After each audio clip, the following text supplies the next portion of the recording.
परमेश्वर के दैनिक वचन। मानव जीवन में 6 मोड़। चौथा मोड़, विवाह। जैसे जैसे उम्र बढ़ती है और परिपक्वता आती है, तो व्यक्ति अपने माता पिता से एवं उस परिवेश से और भी अधिक दूर हो जाता है जिसमें वो जन्मा और पला बढ़ा था। इसके बजाय वो जीवन में एक दिशा खोजने और अपने माता पिता से भिन्न तरीके से अपने जीवन के लक्ष्यों को पाने का प्रयास शुरू कर देता है।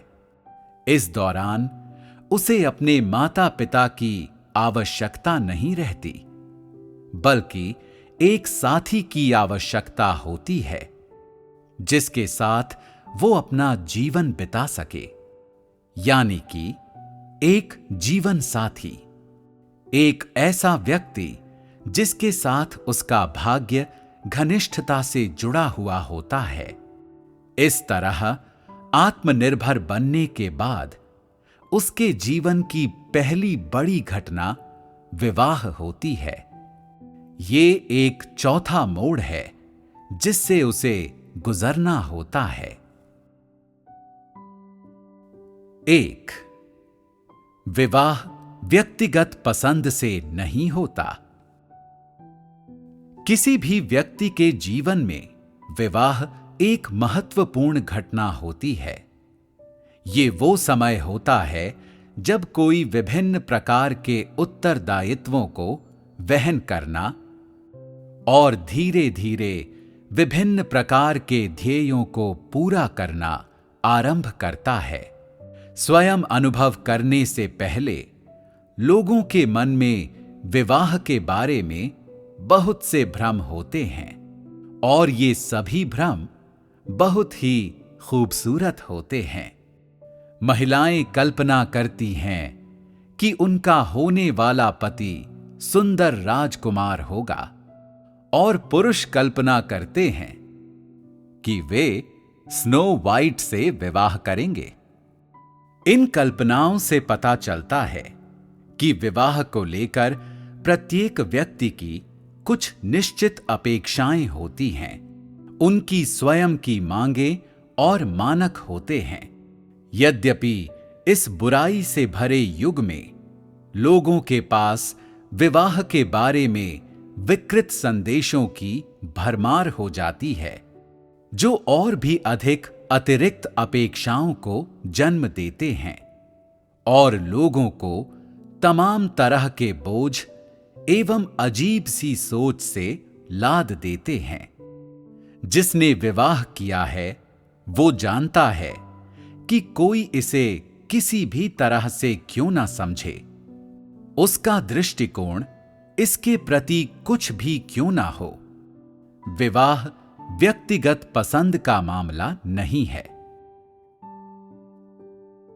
व्यक्ति अपने जीवन में कई लोगों के संपर्क में आता है, किंतु कोई नहीं जानता कि उसका जीवन साथी कौन बनेगा।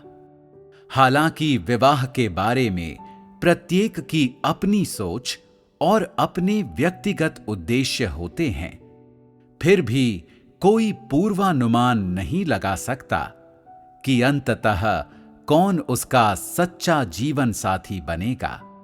इस विषय पर उसकी अपनी अवधारणाएं ज्यादा मायने नहीं रखती। तुम जिस व्यक्ति को पसंद करते हो, उससे मिलने के बाद उसे पाने का प्रयास कर सकते हो, किंतु वो तुम में रुचि रखता है या नहीं, वो तुम्हारा जीवन साथी बनने योग्य है या नहीं, ये तय करना तुम्हारा काम नहीं है। तुम जिसे चाहते हो जरूरी नहीं कि वो वही व्यक्ति हो जिसके साथ तुम अपना जीवन साझा कर पाओगे। और इसी बीच कोई ऐसा व्यक्ति जिसकी तुमने कभी अपेक्षा भी नहीं की थी, वो चुपके से तुम्हारे जीवन में प्रवेश कर जाता है और तुम्हारा साथी बन जाता है। तुम्हारा जीवन साथी तुम्हारे भाग्य का सबसे महत्वपूर्ण अंग बन जाता है, जिसके साथ तुम्हारा भाग्य अभिन्न रूप से बंधा हुआ है। इसलिए यद्यपि संसार में लाखों विवाह होते हैं, फिर भी हर एक भिन्न है। कितने विवाह असंतोषजनक होते हैं, कितने सुखद होते हैं। कितने विवाह संबंध पूर्व और पश्चिम के बीच होते हैं, कितने उत्तर और दक्षिण के बीच। कितने परिपूर्ण जोड़े होते हैं, कितने समकक्ष श्रेणी के होते हैं। कितने सुखद और सामंजस्यपूर्ण होते हैं, कितने दुखदाई और कष्टपूर्ण होते हैं। कितने दूसरों के मन में ईर्ष्या जगाते हैं, कितनों को गलत समझा जाता है और उन पर नाक भौं सिकोड़ी जाती है। कितने आनंद से भरे होते हैं, कितने आंसुओं से भरे हैं और मायूसी पैदा करते हैं। इन अनगिनत तरह के विवाहों में मनुष्य विवाह के प्रति वफादारी और आजीवन प्रतिबद्धता दर्शाता है। प्रेम, आसक्ति एवं कभी अलग न होने या परित्याग और न समझ पाने की भावना को प्रकट करता है। कुछ लोग विवाह में अपने साथी के साथ विश्वासघात करते हैं, यहां तक कि घृणा करते हैं। चाहे विवाह से खुशी मिले या पीड़ा, विवाह में हर एक व्यक्ति का ध्येय सृजनकर्ता द्वारा पूर्व निर्धारित होता है और ये कभी बदलता नहीं। ये ध्येय ऐसा है जिसे हर एक को पूरा करना होता है। प्रत्येक विवाह के पीछे निहित हर व्यक्ति का भाग्य अपरिवर्तनीय होता है। इसे बहुत पहले ही सृजनकर्ता द्वारा निर्धारित किया जा चुका होता है। 2. विवाह दोनों साथियों के भाग्य से होता है। विवाह किसी व्यक्ति के जीवन में एक महत्वपूर्ण मोड़ है। ये व्यक्ति के भाग्य का परिणाम है और किसी के भाग्य में एक महत्वपूर्ण कड़ी है। ये किसी व्यक्ति की व्यक्तिगत इच्छा या प्राथमिकताओं पर आधारित नहीं होता है और किसी भी बाहरी कारक द्वारा प्रभावित नहीं होता है, बल्कि ये पूर्णतः दो पक्षों के भाग्य, युगल के दोनों सदस्यों के भाग्य के लिए सृजनकर्ता की व्यवस्थाओं और उसके पूर्व निर्धारणों द्वारा निर्धारित होता है। सतही तौर पर विवाह का उद्देश्य मानव जाति को कायम रखना है, लेकिन वास्तव में विवाह केवल एक रस्म है जिससे व्यक्ति अपने ध्येय को पूरा करने की प्रक्रिया में गुजरता है। विवाह में लोग मात्र अगली पीढ़ी का पालन पोषण करने की भूमिका नहीं निभाते हैं, वे ऐसी अनेक भूमिकाएं अपनाते हैं जो विवाह को कायम रखने के लिए जरूरी होती हैं और उन उद्देश्यों को अपनाते हैं जिनकी पूर्ति की अपेक्षा ये भूमिकाएं उनसे करती हैं। चूंकि व्यक्ति का जन्म आसपास की चीजों, घटनाओं और उन परिवर्तनों को प्रभावित करता है जिनसे लोग गुजरते हैं, इसलिए उसका विवाह भी अनिवार्य रूप से इन लोगों, घटनाओं और चीजों को प्रभावित करेगा। यही नहीं, कई तरीकों से उन सब को रूपांतरित भी करेगा। जब कोई व्यक्ति स्वावलंबी बन जाता है तो वो अपनी स्वयं की जीवन यात्रा आरंभ करता है, जो उसे धीरे धीरे उन लोगों घटनाओं और चीजों की ओर ले जाती है जिनका उसके विवाह से संबंध होता है।